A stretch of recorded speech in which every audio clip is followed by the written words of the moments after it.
కొరింథీయులకు రాసిన పత్రిక మొదటి భాగము నుండి మొదటి అధ్యాయము 20వ వచనం నుండి దయచేసి చదవవలసిందిగా ప్రభు పేరిట నేను మనవి చేస్తున్నాను. దేవుని వాగ్దానములు ఎన్ని అయినను అన్నియు క్రీస్తునందు అవును అన్నట్టుగానే యున్నవి కనుక మన ద్వారా దేవునికి మహిమ కలుగుటకై అవి ఆయన వలన నిశ్చయములై యున్నవి. ఆమేన్. హల్లెలూయా. దేవుని బిడ్డలారా, ఇక్కడ దేవుని యొక్క వాక్యం ఏం సెలవిస్తున్నదంటే, దేవుని మాటలు అన్నీ అట అవునన్నట్టే ఉంటాయట. అర్థమవుతుందన్న మాట. దేవుని యొక్క మాటలట, దేవుని బిడ్డలారా, దేవుని సంగమా, అన్ని మాటలు ఆయన ఎన్నైతే మాట్లాడిండో అన్ని మాటలు అవును అన్నట్టే ఉంటాయి. దేవునికి స్తోత్రం కలుగును గాక. హల్లెలూయా. ఒకసారి కాదు అన్న వాళ్ళు చెవిలే పడతారా? ఒకసారి ఎవరికి అవును ఎవరికి కాదు అంటే దేవుని బిడ్డలారా శ్రద్ధ కలిగి వినాలి. దేవుని బిడ్డలారా, పాత నిబంధన గ్రంథము 39 పుస్తకాలు, కొత్త నిబంధన గ్రంథంలో 27 పుస్తకాలు, టోటల్గా దేవుని బిడ్డలారా 66 పుస్తకాలు. దేవుని బిడ్డలారా తన ఆత్మచేత, పరిశుద్ధాత్మ చేత 40 మంది ప్రవక్తల చేత రాయబడ్డ ఈ యొక్క పరిశుద్ధ లేఖనము దేవుని బిడ్డలారా ఏ మాటలు విన్నా కానీ ఆయన గ్రంథముల నుంచి అవును అన్నట్టే ఉంటాయి. దేవునికి స్తోత్రం కలుగును గాక. నిజమే అన్నట్టుంటాయి దేవుని బిడ్డలారా, దేవుని సంగమా. కానీ కొందరికి మాత్రమైతే ఎట్లుంటుందంటే దేవుని బిడ్డలారా ఏమో అన్నట్టుంటుందండి. ఉంటుందా? ఏమో అన్నట్టుంటుంది. అవును అన్నట్టుని కొందరికి ఉంటే ఏమో అన్నట్టు ఇంకా కొందరికి ఉంటుంది. దేవుని బిడ్డలారా ఎవరికి ఉంటుందండి ఏమో అన్నట్టు? ఎవరైనా చెప్పగలుగుతారా అమ్మా? ఆమేన్. హల్లెలూయా.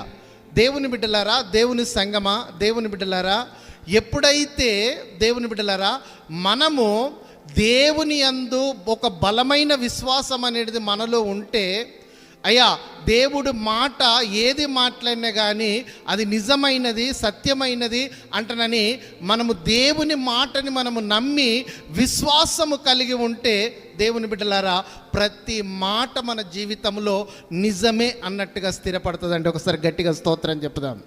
హల్లెలూయా. దేవుని బిడ్డలారా మనకెన్నో శ్రమలు వస్తాయి, ఎన్నో బాధలు వస్తాయి, ఎన్నో కష్టాలు వస్తాయి. అంతకంటే ముందే దేవుడు మనతోటి మాట్లాడతాడు. అంతకంటే ముందే దేవుడు మనతోటి మాట్లాడతాడు. దేవుని బిడ్డలారా ఆ శ్రమలు వచ్చినప్పుడు, ఆ కష్టాలు వచ్చినప్పుడు, ఆ బాధలు వచ్చినప్పుడు దేవుని బిడ్డలారా దేవుని మీదకి ఆలోచన వెళ్ళదండి కొంతమందికి. దేవుని మాట అంటే దేవుడు వాగ్దానం చేశాడు కదా నీతో, ఆ వాగ్దానము యొక్క ఆలోచనలకు మనది వెళ్ళదు. ఏమో దేవుడు ఎత్తాడో చెయ్యడో, మనం ఏదన్నా ఎత్తుక్కోవాలి, మనం ఏదైనా వేయాలి, మనం ఎక్కడికన్నా పోయి ఎవరినన్నా కలవాలి, లేకుంటే ఇంకా తీసుకురావాలి, లేకుంటే ఇట్లా వేయాలి అంటారని ఈ ఆలోచన చాలా మందిలో ఇప్పుడు ఉన్న జనరేషన్ బట్టి చాలా మందిలో కనబడుతున్నది. దేవుని బిడ్డలారా, దేవుని బిడ్డలారా దేవుడు మాట్లాడిండు అంటే దేవుని సంగమా, అయ్యా ఒకవేళ భూమి ఆకాశములు తన స్థానము తప్పిన కానీ తన మాట మాత్రమైతే అబద్ధము పొల్లు అనేది ఉండదండి. అర్థమవుతుందండి? భూమి ఆకాశము తన స్థానము తప్పిపోయినా కానీ, పంచభూతాలు తన స్థానము తప్పిపోయినా కానీ దేవుడు నీతో వాగ్దానం చేశాడు చూడు, భయపడకు నేను నీకు తోడుగా ఉన్నాను, నీ జీవితం అంతా నీకు తోడుగా ఉన్నానని. దేవుడు ఎప్పుడైతే నువ్వు కొత్తగా నమ్ముకున్నప్పుడు కావచ్చు, నువ్వు మధ్యలోకి వచ్చినప్పుడు కావచ్చు, ఎప్పుడైనా కావచ్చు, దేవుడు నీతోడు మాట్లాడిన మాటని నువ్వేం చేయాలట? నీకు ప్రతి శ్రమ వచ్చినప్పుడు, ప్రతి కష్టం వచ్చినప్పుడు, ప్రతి బాధ వచ్చినప్పుడు, ప్రతి దుఃఖం వచ్చినప్పుడు నాతో దేవుడు మాట్లాడాడు, ఆయన మాట అంతా అవునే అన్నట్టుగా నీలో ఒక బలమైన విశ్వాసం ఉండాలి. ఒకసారి గట్టిగా స్తోత్రం చెప్పుదామా? హల్లెలూయా.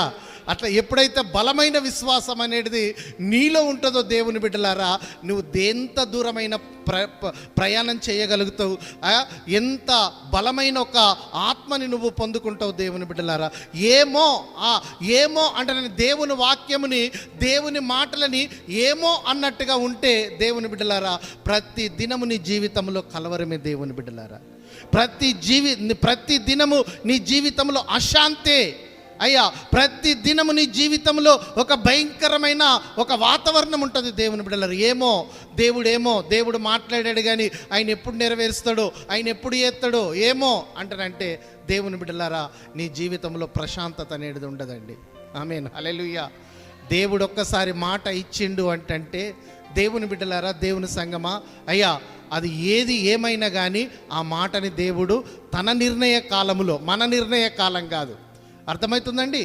ఎవరి నిర్ణయ కాలము? ఇచ్చిన దేవుడి నిర్ణయ కాలములో అది నెరవేర్పులోకి వస్తుందండి. దేవునికి మహిమ కలుగును గాక. హల్లెలూయా.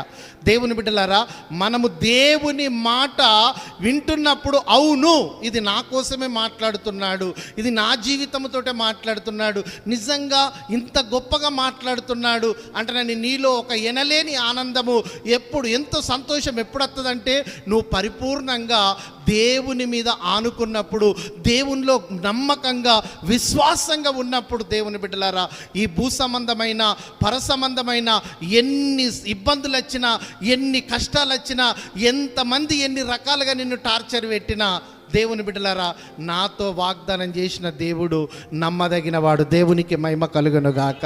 హల్లెలూయా, హల్లెలూయా.